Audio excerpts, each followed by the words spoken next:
Our final four morphemes are all forms of the verb to be. So we have our copula be and our auxiliary be, and we have the contractible and uncontractible forms of each of those.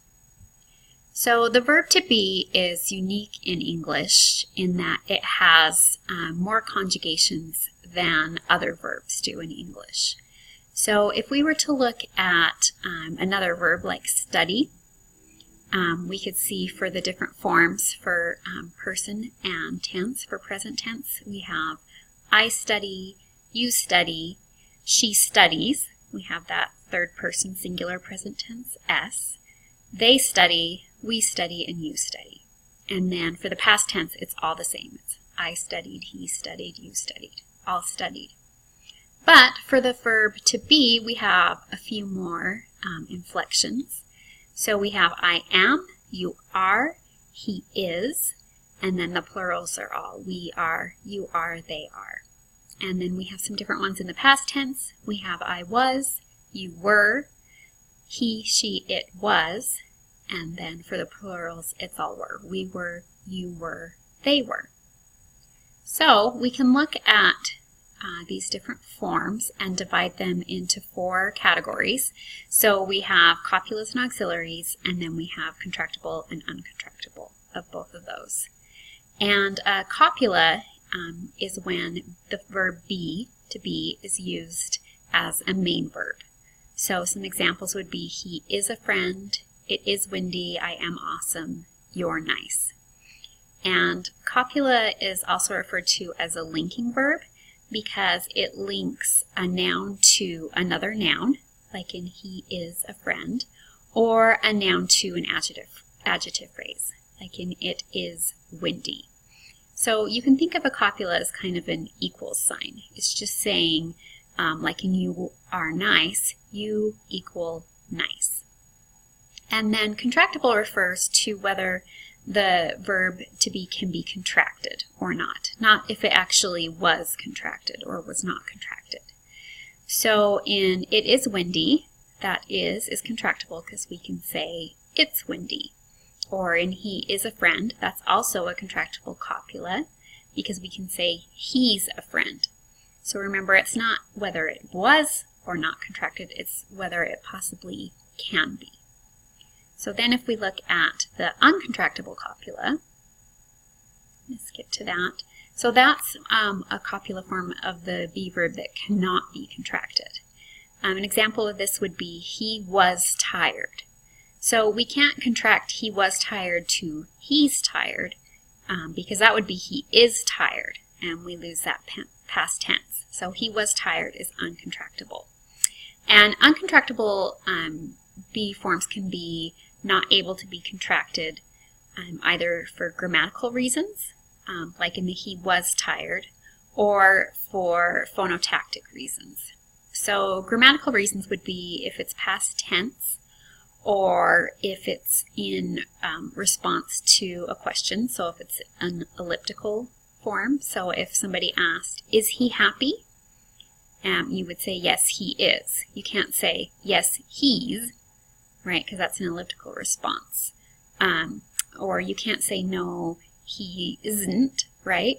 He isn't. You'd have to say, he's not, or he isn't, right? So you can't contract the negative and the copula both. It's one or the other. So you can say, he's not, and have the contractible form of the copula, or you can say, he isn't, and then it's not contractible because you've contracted your negative with that. And then phonetically, you can't contract copulas with nouns that end in S, right? So you can't say this is it, right? It's this is it, or outer space is a vacuum, right? So it's outer space is a vacuum. So that would be a phonetic reason why it would be uncontractable. And then our other form of the verb to be would be an auxiliary be, right? So when the verb to be is used as an auxiliary or a helping verb, and it would be followed by the main verb, which would be either a progressive form or a completive form. So some examples of this would be he is talking, It is raining. I am studying. So you'll know it's an auxiliary verb if it's always followed by a second verb. So this is not a copula where you're saying I equal studying, right? Because copulas are only used to link a noun to another noun or a noun to an adjective. And here we are saying I am studying. So we're using a noun and then a verb, right? So that would be an auxiliary form of the verb to be. I am studying. So you can easily pick out whether it's a copula or auxiliary by seeing what follows it. So an auxiliary form of the verb to be is always going to be followed by a second verb. And this is not, this category does not include non-be auxiliaries like have and do, or modal auxiliaries like will, could, would, should, won't. So this is just exclusively for when the verb be is used as an auxiliary verb. And then again, the contractible form can be contracted, right? So you can say I am studying. That's a contractible auxiliary be, because you could say I'm studying. And it is contractible or uncontractable for the same reasons as the copula. So either for phonotactic reasons or grammatical reasons. So an example of an uncontractible auxiliary would be he is in response to a question, like is he studying? Yes, he is. If somebody said to you, is he studying? You couldn't answer yes, he's, right? That's one uncontractible auxiliary form. Also the ones that end in S, so this is working, not this is working, or the past tense. He was sleeping is uncontractible because you can't say he's sleeping. That would be he is sleeping. And that wraps up our lecture series for the Brown's 14 morphemes. So we have some training quizzes following this. One quiz for each of the 14 morphemes. So there's 14 quizzes.